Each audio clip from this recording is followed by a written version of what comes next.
Kali ini kita akan memberikan tutorial untuk penggunaan aplikasi Blogger and WordPress Autopost Pro versi 893. Kita sudah mengunduh filenya, lalu kita ekstrak. Nah, di sini kita sudah mengekstraknya. Lalu kita buka, klik 2 kali.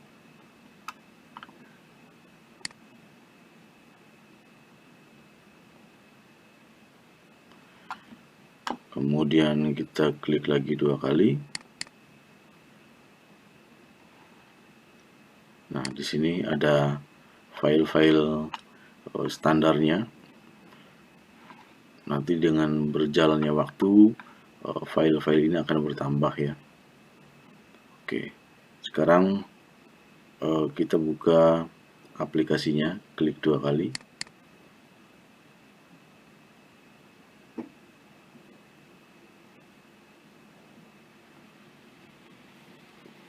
Kita tunggu beberapa saat. Untuk awal memang agak lama ya, sekitar kurang lebih 1 menit ada kali. Nah, kemudian kita akan melihat bahwa ada aktivasi produk ya.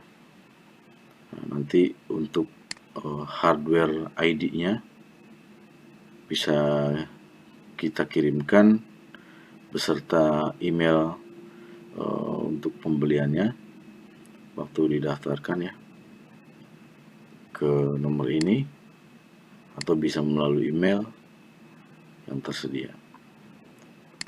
Nanti lisensi yang didapatkan taruh di sini ya. Oke, lalu aktivasi.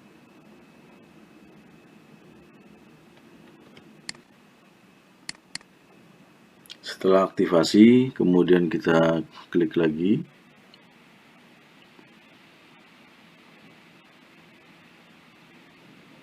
Nah, sekarang aplikasinya sudah muncul.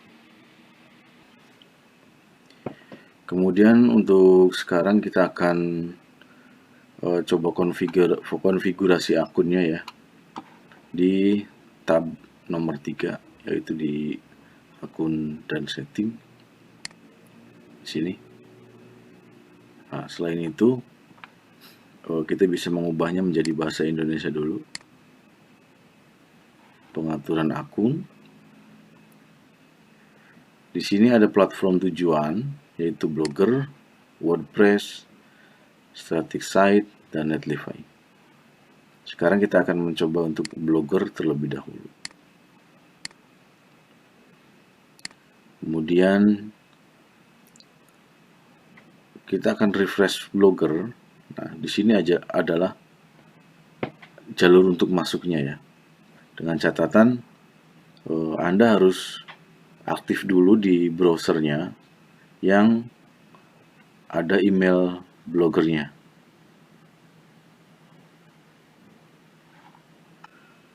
Nah, kita sekarang udah di browser yang ada blognya ya. Harus aktif ya, karena ketika kita klik refresh, dia akan ke redirect ke sini ya.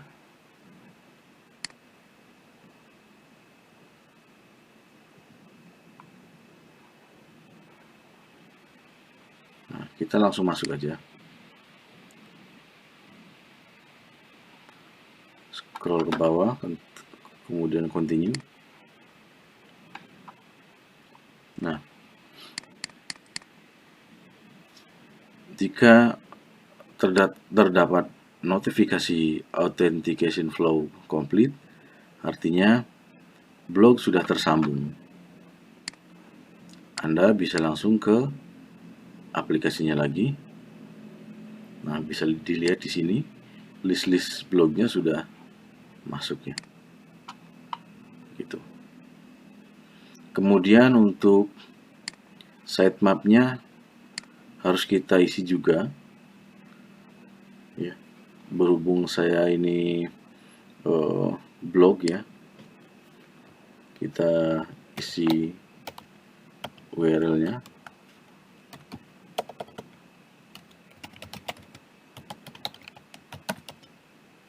Dan sitemap-nya.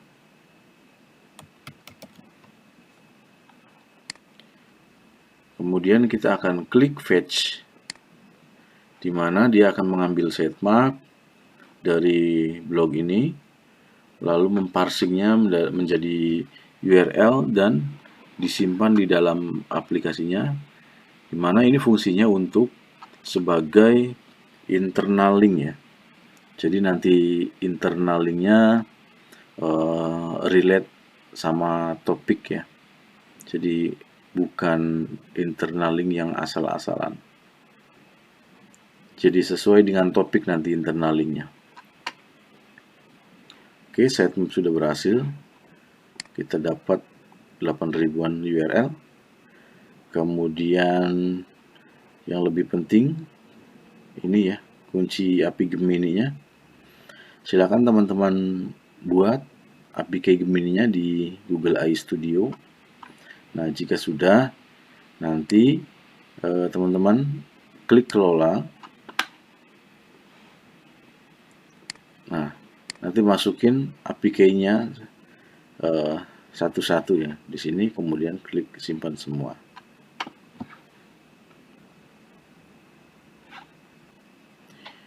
Sebagai contoh, saya akan memasukkan API-nya, Ctrl V, kemudian klik simpan semua.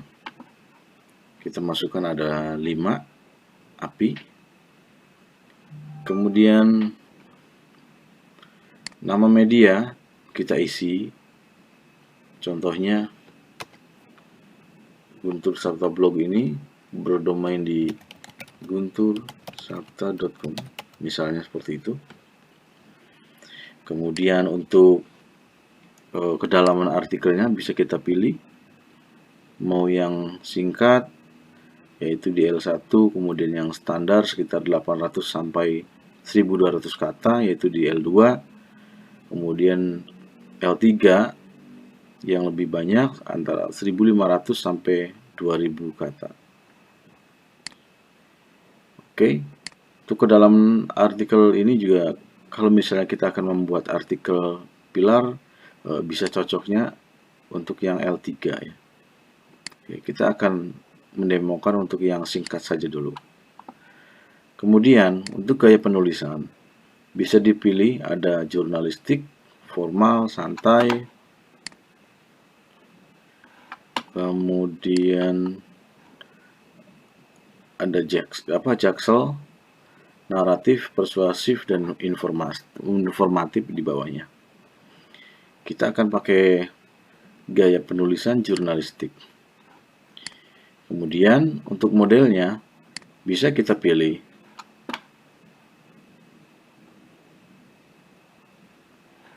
Kemudian ada modelnya bisa kita pilih, ada yang random, otomatis, atau kita bisa memilih Gemini 3 Flash Preview, kemudian Gemini 2.5 Flash, dan Gemini 2.5 Flashlight. Teman-teman bisa pilih random. Kemudian untuk template-nya kita sudah sediakan semantic prompt ya. Kemudian kita klik simpan. Lalu kita akan coba untuk mencari keyword. Nah, di sini ada sumber artikelnya atau sumber kontennya, ada dari kita input kata kunci dan dia akan mencari kata kunci turunannya. Dan satu lagi input manual. Barangkali teman-teman sudah punya list keyword-keyword bidikannya, bisa taruh di sini ya. Sekarang kita akan coba fitur yang pertama, yaitu mencari keyword turunan. Misal kita akan mencari harga STB. Lalu kita klik cari turunan.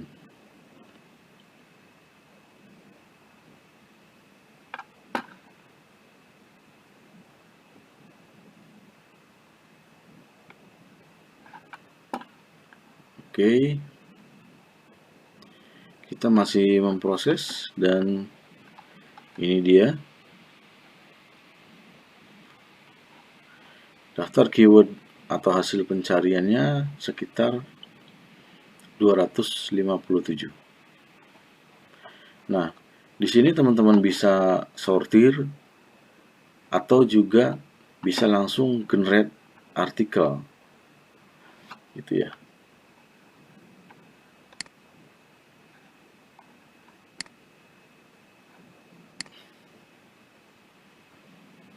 Misalnya teman-teman bisa pilih kata kunci seperti ini misal. Oke. Kita coba 5 dulu. Lalu kita klik generate article dari keyword. Bisa kita lihat semuanya bahwa di bagian kanan di log aktivitas ini bisa kita lihat prosesnya sedang berjalan.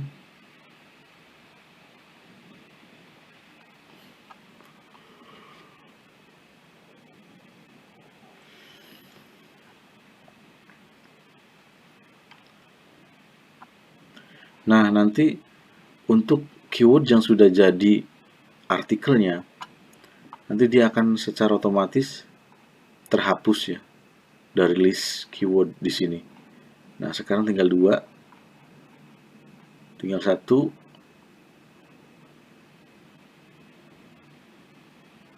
Oke, selesai. Ada notifikasinya di log aktivitasnya, proses generate selesai, berhasil membuat 5 artikel. Oke, sekarang kita mau coba cek artikelnya seperti apa. Teman-teman bisa beralih ke tab nomor 2, yaitu tab opsi dan posting. Nah, teman-teman bisa lihat di sini artikel-artikelnya sudah masuk. Kita juga bisa geser agak ini ya.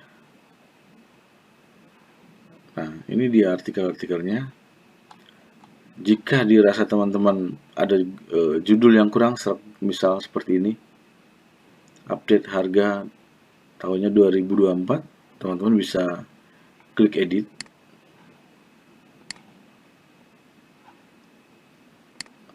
Lalu diganti. Begitupun juga nanti di sininya bisa teman-teman edit juga. Kalau dirasa sudah cukup, kita klik simpan.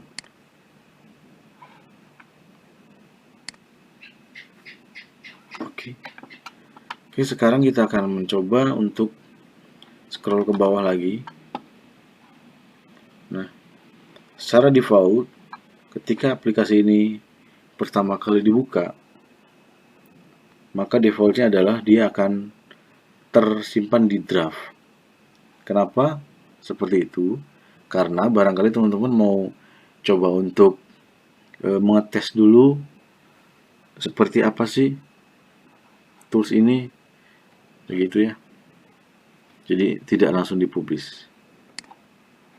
Oke, sekarang kita langsung kita checklist juga skema FAQ-nya dan ada random author. Lalu di sini juga ada image-nya, bisa dari 1 sampai 10 ya maksimal. Oke. Kemudian kita mau tambahkan dulu ya artikelnya. Oke. Sekarang kita akan memulai untuk penjadwalannya di tanggal hari ini atau tanggal besok.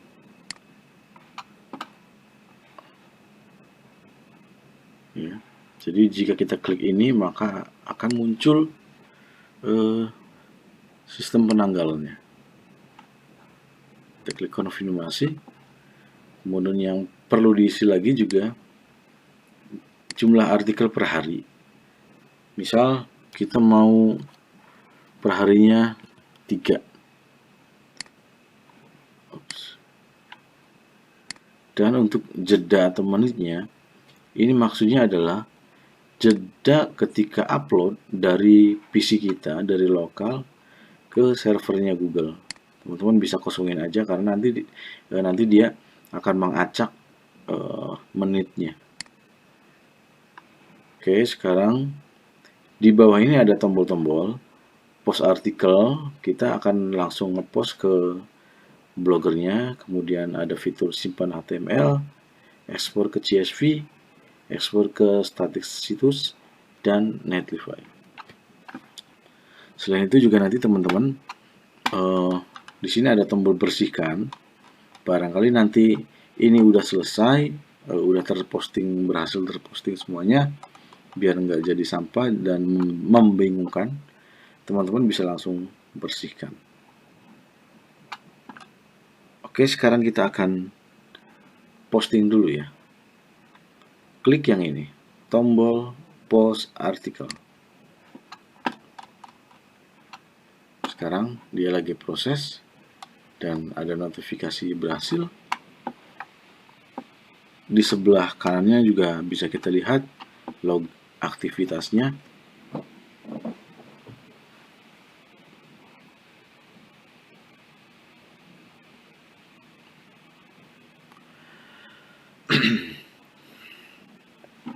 Nah, jadi aplikasi ini akan mengacak jedanya ketika upload ya dari PC kita, dari lokal PC kita ke Blogger. Karena kita tahu semua bahwa Blogger itu sangat sensitif sekali. Jadi dia bisa, kalau kita postingnya barbar dalam waktu yang sangat mepet, berdekatan, apalagi langsung banyak, langsung massal gitu, maka nanti dia akun kita akan ke limit. Nah, makanya kita akan menggunakan jeda acak. Nah, ini angkanya ini random ya. Jadi ini fungsinya hanya untuk menghindari limit. Gitu. Nah, sambil kita menunggu daftar artikel yang siap diposting ini selesai terkirim dengan notifikasi ada tanda berhasil centang hijau. Nah, kita juga bisa untuk menggenerate artikel lagi, membuat atau memproduksi artikel lagi dengan sumber konten yang sudah ada atau sumber keyword yang sudah ada seperti ini. Oke, sudah ada. Sekarang kita klik generate article. Ya. Jadi tools ini berjalan dengan multitasking ya. Bisa dibilang seperti itu. Selain produksi artikel, juga dia sambil ngupload. Nah, pada contohnya ini udah berhasil 2 ya. Dan kalau kita lihat di log sebelah kanannya, ini sedang membuat artikel dan tadi ada yang merah-merah seperti ini ya, jadi ada APK yang habis. Nah, ini ada notifikasi proses generate selesai dan bisa kita lihat di sini yang tadinya ada 5 sekarang udah ada 10 gitu.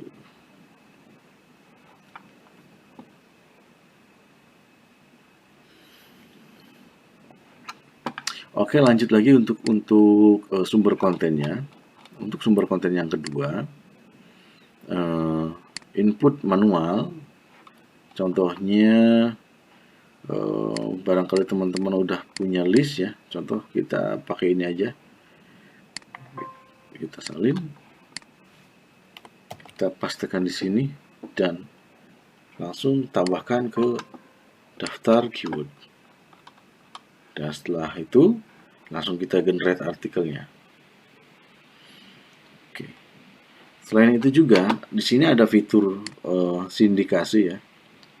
Barangkali kita mengutip atau dari media lain, misalnya dari Detik atau apapun, nah, kita bisa menambahkan kredit linknya di sini. Lalu masih ke bawah lagi, ada scroll ke bawah. Oke, scroll ke bawah kita akan melihat ada generate dari RSS feed. Jadi sudah kita sediakan, nanti teman-teman bisa input sendiri. Kita akan coba memilih GSM Arena. Dan untuk artikelnya, kita coba 5 dulu ya, untuk generate dari RSS-nya.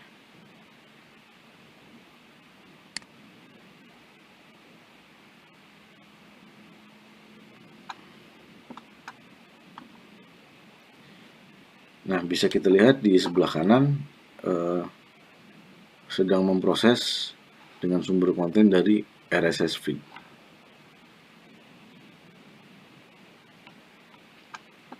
Teman-teman bisa mengecek hasil generate-nya pada tab 2, yaitu opsi dan posting. Teman-teman bisa lihat, kita tarik ke bawah. Nah, ini dia, udah jadi seperti ini.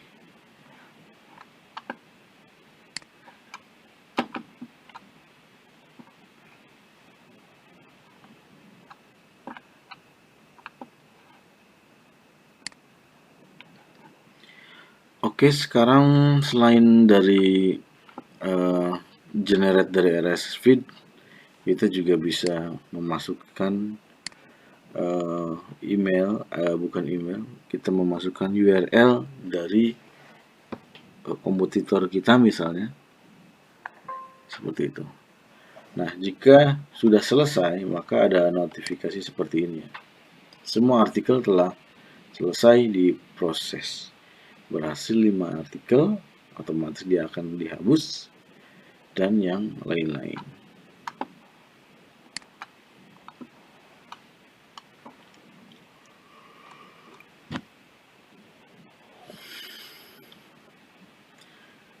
Oke, itu saja untuk tutorial kali ini. Mudah-mudahan ada manfaatnya. Wabillahi taufiq wal hidayah. Wassalamualaikum warahmatullahi wabarakatuh.